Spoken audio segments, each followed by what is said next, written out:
What happens when two of television's most beloved comedians find themselves in a verbal battle that nobody saw coming? The Late Show with Stephen Colbert was supposed to be just another routine interview.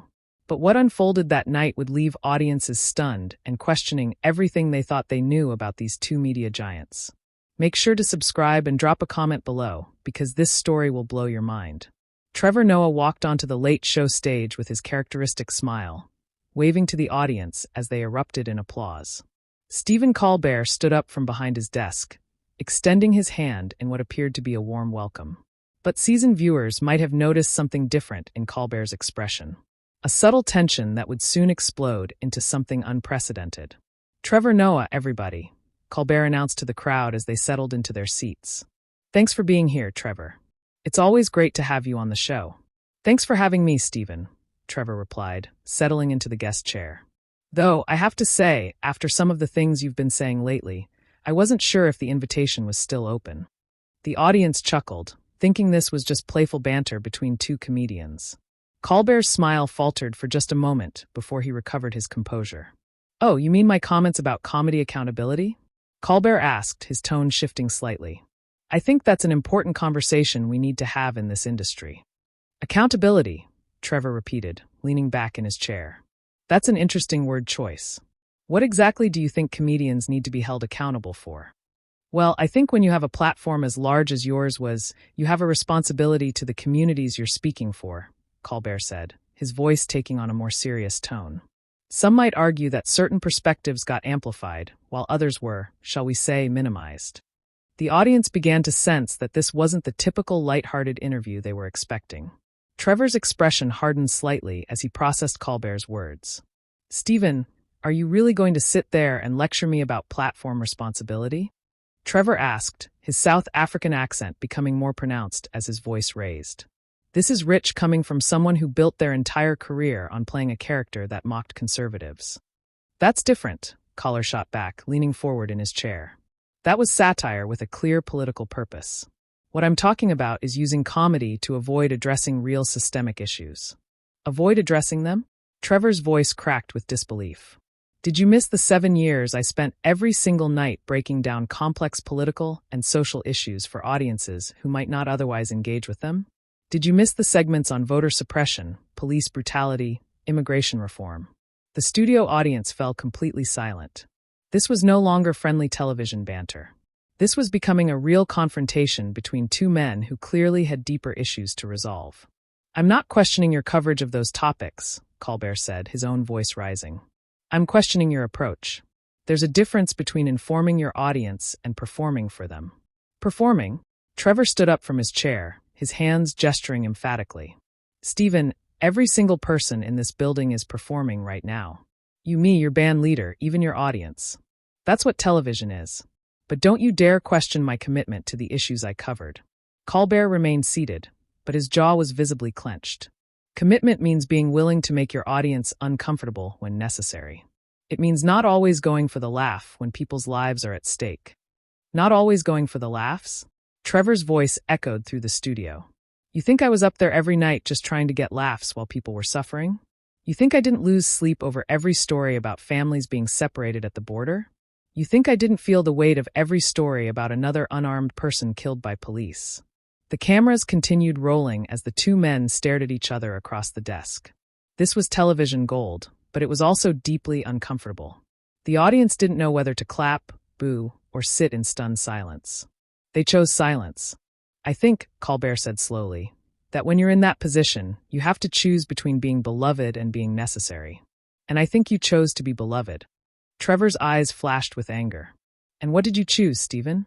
Because from where I'm sitting, you seem to have managed both quite well for yourself."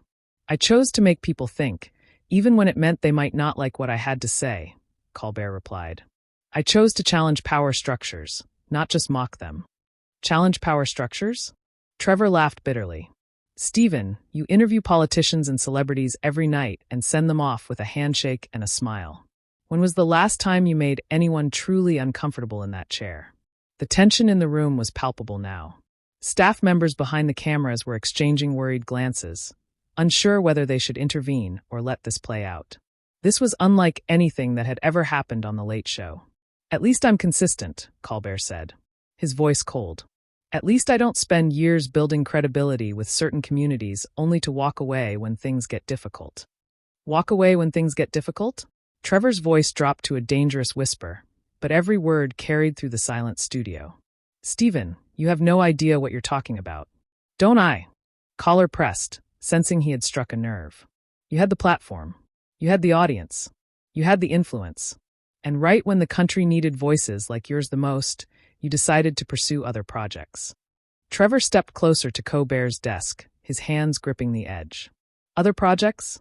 You mean like documenting the stories of people who have been ignored by mainstream media for decades? You mean like creating content that actually reaches communities beyond your comfortable liberal bubble? I mean like abandoning The Daily Show when democracy was literally hanging in the balance. Collar shot back, finally standing up to meet Trevor's energy. I mean like leaving right when your voice could have made the biggest difference. The audience was completely transfixed.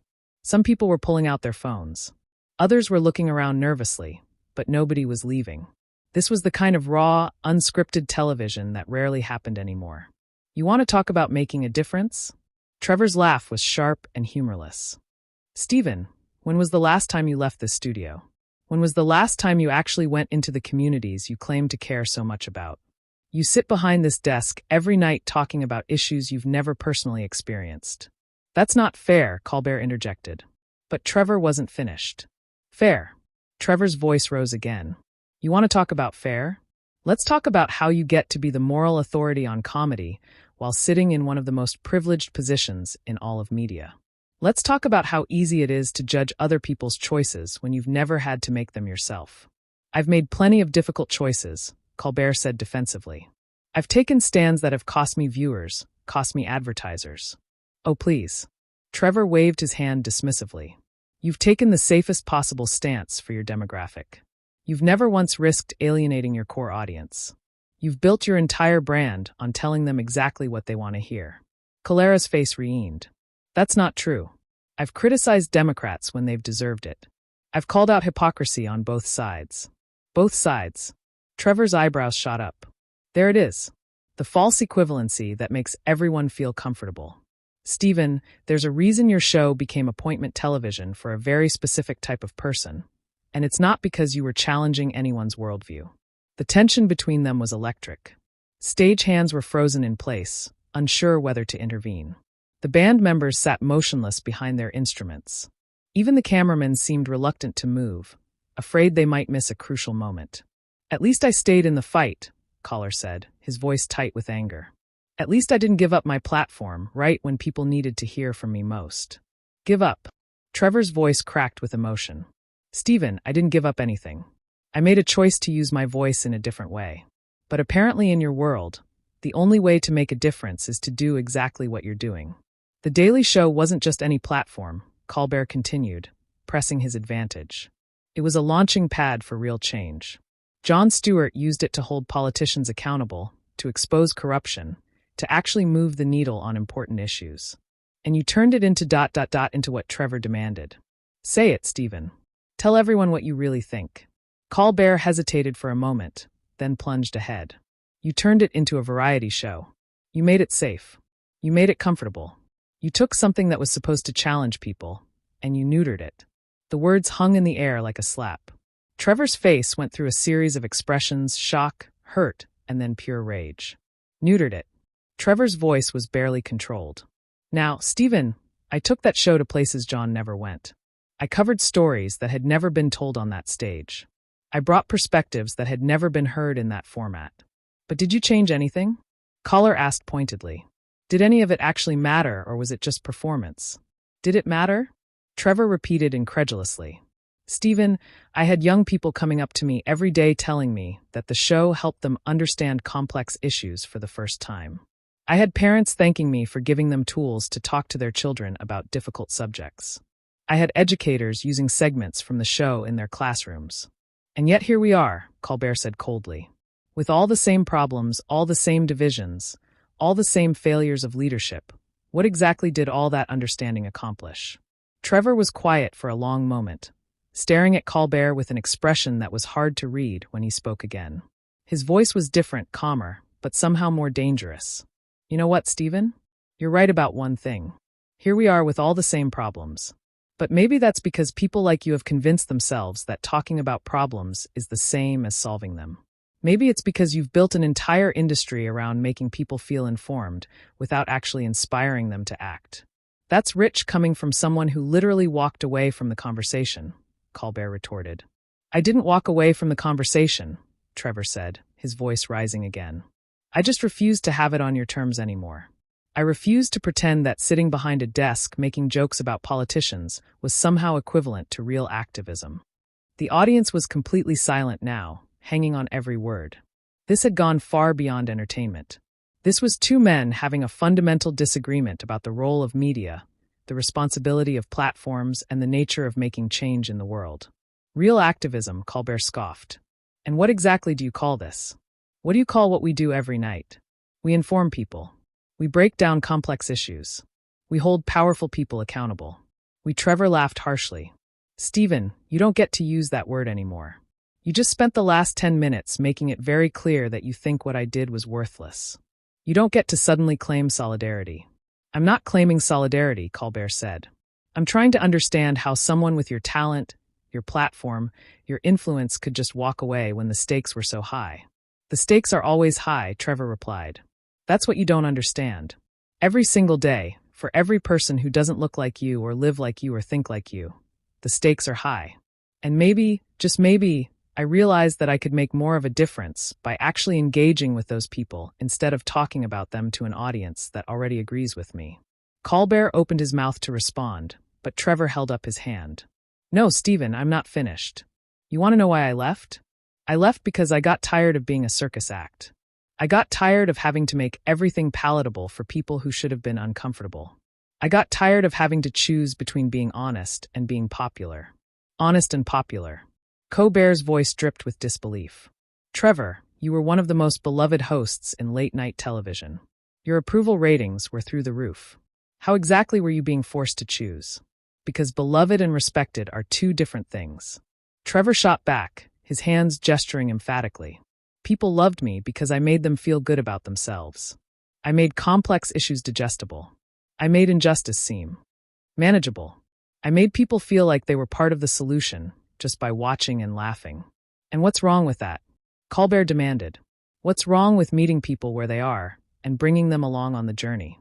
Nothing's wrong with it, Stephen, if that's actually what you're doing. But that's not what we were doing, and you know it. We were giving people the illusion of engagement while letting them off the hook from actually doing anything meaningful. The studio lights seemed harsh now, casting deep shadows across both men's faces. The audience had stopped fidgeting entirely, as if afraid that any movement might break the spell of this unprecedented confrontation. So what? Everyone in this audience is just deluding themselves, Colbert gestured toward the crowd. Everyone who watches late-night television is just avoiding real responsibility. I'm not talking about the audience, Trevor said, his voice softening slightly, but losing none of its intensity. I'm talking about us. I'm talking about how we've convinced ourselves that we're journalists when we're entertainers, that we're activists when we're performers, that we're making change when we're just making content. Content. Core's voice rose sharply. Is that what you think this is? Is that what you think I've been doing for the past decade? Making content, Stephen. Look around you, Trevor said, spreading his arms wide. Look at this set. Look at these cameras. Look at this audience. We're in show business. We've always been in show business. The problem is we started believing our own publicity. That's cynical even for you, Core said, shaking his head. If that's really what you believed, why did you do the job for 7 years? Why didn't you walk away sooner? Trevor paused, and for the first time since the conversation started, he looked genuinely vulnerable. Because I thought I could change it from the inside. I thought I could use the platform to actually make a difference, to elevate voices that hadn't been heard, to bring attention to stories that were being ignored. And you don't think you did that? Colbert asked, his tone shifting slightly. I think I did some of that, Trevor admitted. But I also think I got caught up in the game. I started caring more about ratings than impact, more about viral moments than lasting change. I started measuring success by how many people were laughing instead of how many people were learning. The honesty in his voice seemed to catch Colbert off guard for a moment. His defensive posture softened. Trevor, every single person in this business struggles with those same questions, he said more quietly. You think I don't wonder sometimes if I'm just preaching to the choir. You think I don't question whether all of this," he gestured around the studio, "actually makes any difference. Then why are you attacking me for asking those same questions?" Trevor asked.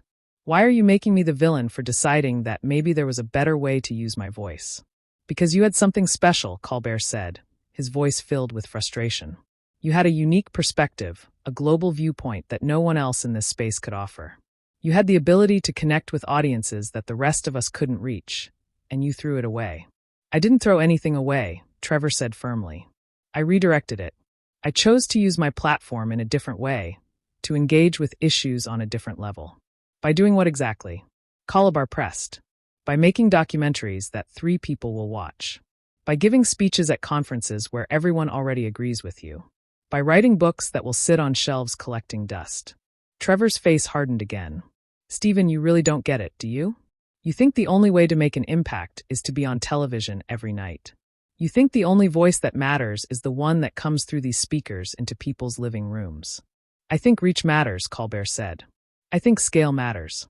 I think when you have access to millions of people every single night, you have a responsibility to use that access wisely. And I think depth matters more than breadth," Trevor countered.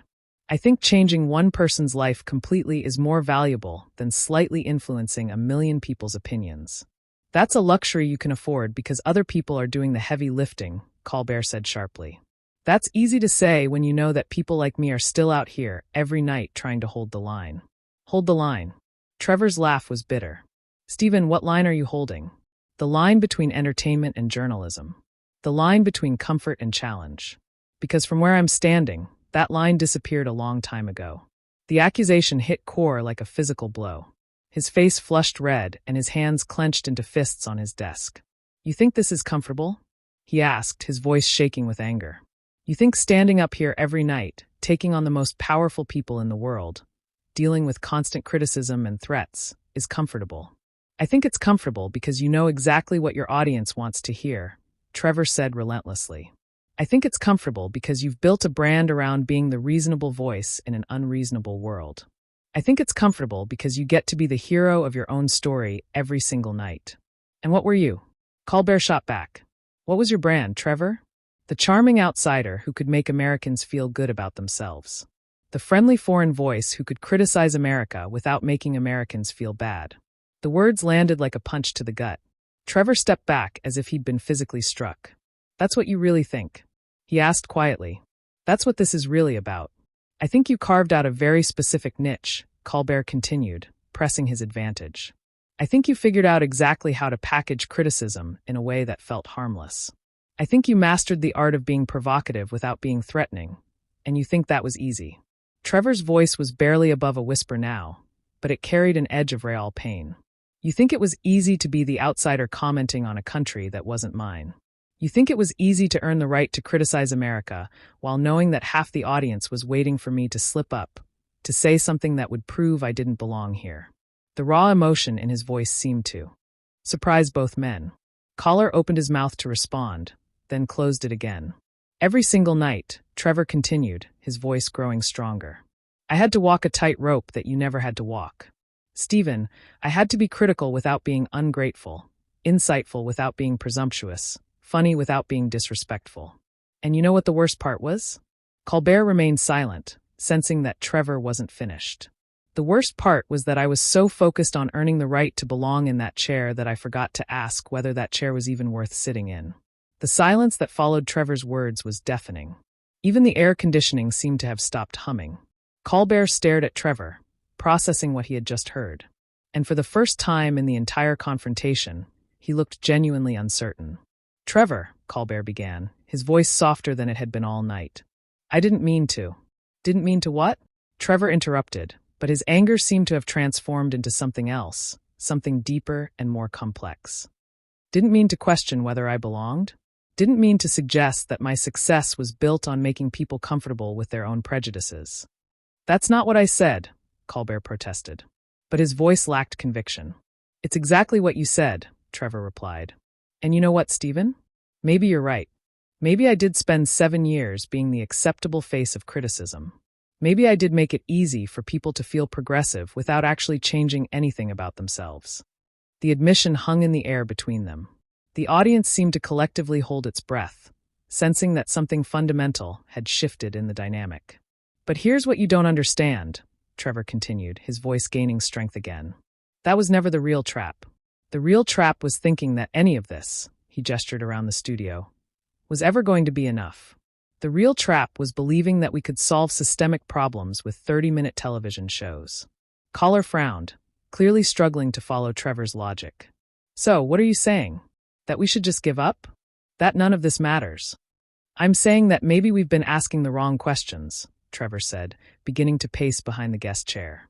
"Maybe instead of asking how we can use television to change the world, we should be asking why we think television is the most important tool for changing the world." "Because it reaches people," Colbert said, as if the answer was obvious. "Because it influences public opinion. Because it shapes the conversation."